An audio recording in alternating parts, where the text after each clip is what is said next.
Shalini Unnikrishnan, a Hindu from Kerala. Tell me, when exactly you joined ISIS? ISIS कब join किया ये जानने के लिए, क्यों ज्वाइन किया और कैसे ज्वाइन किया ये जानना ज़रूरी है। एक बड़ी आपके यहाँ से मैंने डॉक्यूमेंट्री भी देखी, आपके चैनल पे भी एक रिपोर्ट थी वो भी, और ये केरला में क्या क्या चल रहा है और उस पे बड़े लोग बात कर रहे हैं, और उस पे आप क्या कहेंगे कि कोई खास टेरर ऑर्गेनाइजेशन है उसका भी नाम लिया जा रहा है। Report based on intelligence sources, interrogation of 2 women suicide bombers of the ISIS Kerala module has revealed that up to 3200 ISIS sleeper cells could exist in Kerala. Film की कहानी केरल की उन ईसाई और हिंदू लड़कियों के जीवन पर आधारित है जिनके साथ ज्यादती हुई, नाइंसाफी हुई, झूठे प्यार में उनको फंसाया गया, जिनके साथ कथित तौर पर लव जिहाद के जरिए पहले धर्म परिवर्तन कराया गया, फिर उन्हें आतंकवादी, अंतर्राष्ट्रीय आतंकवादी संगठन ISIS में शामिल करा के हमेशा हमेशा के लिए उनका जीवन नर्क बना दिया गया। हिंदू लड़कियों के साथ केरल में जो हो रहा है।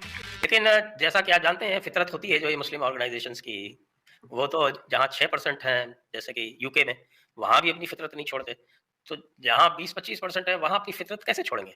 इस तरह से वो इस पिक्चर में शुरू में दिखाते हैं कि वो किस प्रकार से जो वो हिंदू जो हीरोइन है उनको कैसे ये जो हिजाबी है इनको वो करते हैं, क्या कहते हैं, मोटिवेट हिजाब पहनने के लिए, और ये सब दिखाते हैं पूरे ट्रेलर में।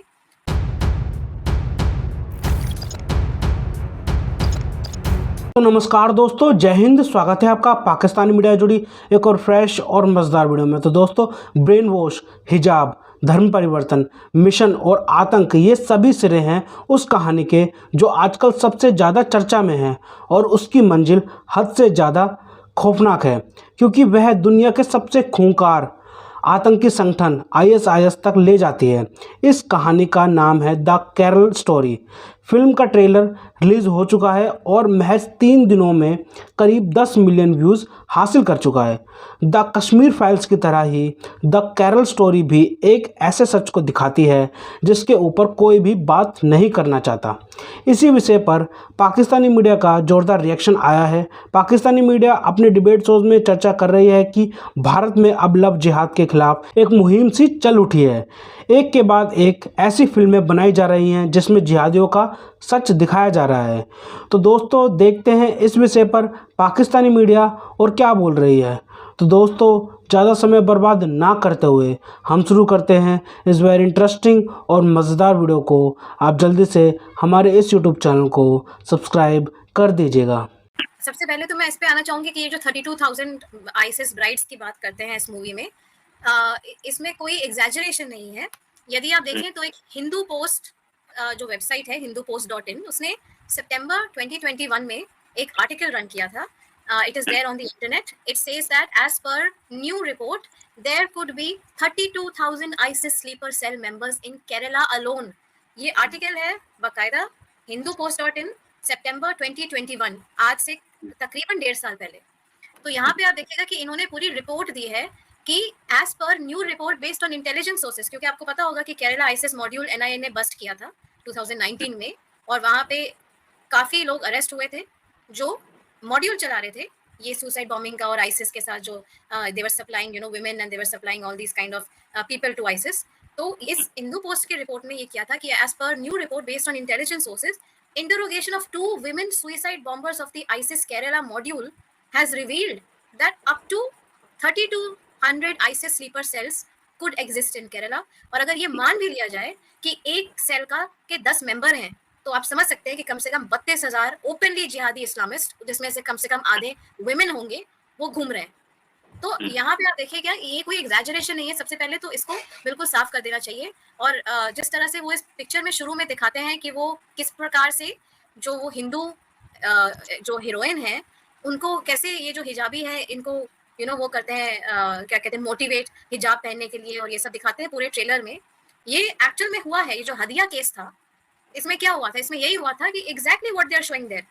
तो इन्होंने मूवी के माध्यम से ये दिखाया है कि how Hindu girls are being radicalised, Hindu and Christian girls are being radicalized by these sleeper cells in Kerala, and they were being used by ISIS modules in Kerala and by the ISIS themselves। तो ये NIA ने chargesheet भी file करी थी 8 suspect के Kerala ISIS module case में, और इनके लोग इंडिया में भी फैले हुए थे, दिल्ली में भी थे, तो वहां से भी पकड़े गए। And they were all of a particular peaceful community. तो श्रीनगर तक इनके मतलब लिंक्स थे, Delhi, Srinagar, all this places. तो आपने ये पूछा कि जैसे जो शमीमा बेगम का केस है, उसके हिसाब से क्या ये एक फेवरेबल जो है kind of opening for this 4 women जो वापस आना चाहते हैं, इनके लिए हो सकता है क्या? तो आप अगर शमीमा बेगम का देखेंगे जो हिस्ट्री है, जो यूके में वो किस तरह से बातें करती थी, मतलब वो बिल्कुल भी अनअपोलोजेटिक थी अपने उसको लेके। तो यहाँ पे आप देखिएगा कि अगर वहाँ पे हो भी गया, देखिए यूके जो है अभी बहुत ही बुरी स्थिति से गुजर रहा है, तो वहाँ पे आप देखेंगे कि काफ़ी ज़्यादा जैसे ग्रूमिंग गैंग्स हो गए हैं और वहाँ पे एक माइनॉरिटी की बकायदा जो है एक दबदबा जैसा हो गया है वहाँ पे। तो वहाँ पे अगर ओपनली अलाउड है ये है, तो आप समझ सकते हैं कि कौन से ऐसे एलिमेंट्स है या बैकिंग है जो इस चीज़ को इन्होंने अलाउ कर दिया। But that is thankfully not the case in India. और एक बड़ी आपके यहाँ से मैंने डॉक्यूमेंट्री भी देखी, आपके चैनल पे भी एक रिपोर्ट थी वो भी। और ये केरला में क्या क्या चल रहा है और उस पे बड़े लोग बात कर रहे हैं, और उस पे आप क्या कहेंगे कि कोई खास टेरर ऑर्गेनाइजेशन है उसका भी नाम लिया जा रहा है? वहाँ पे एक टेरर ऑर्गेनाइजेशन है पीएफआई करके, जिसको बैन कर दिया गया है अभी तो भारत में। और वो पीएफआई जो है वो केरला में ही सबसे अधिक एक्टिव था।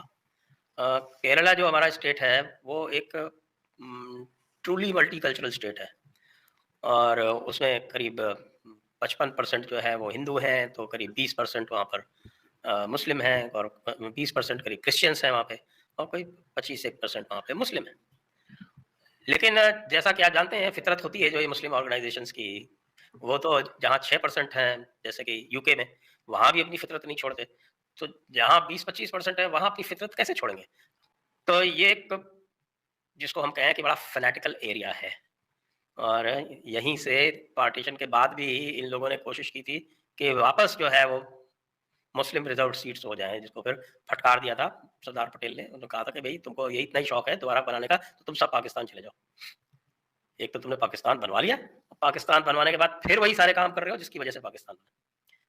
तो उसकी वजह से फिर ये सारी इनकी जो अटेम्प्ट थी कि ये वापस वही काम शुरू कर दें यहाँ रह के। और जो मुस्लिम लीग के कुछ लोग थे जो नहीं गए थे, उन्होंने यहीं पर इसी एरिया में इंडियन यूनियन मुस्लिम लीग बना ली, उसी का एक तरह से सक्सेसर ऑर्गेनाइजेशन।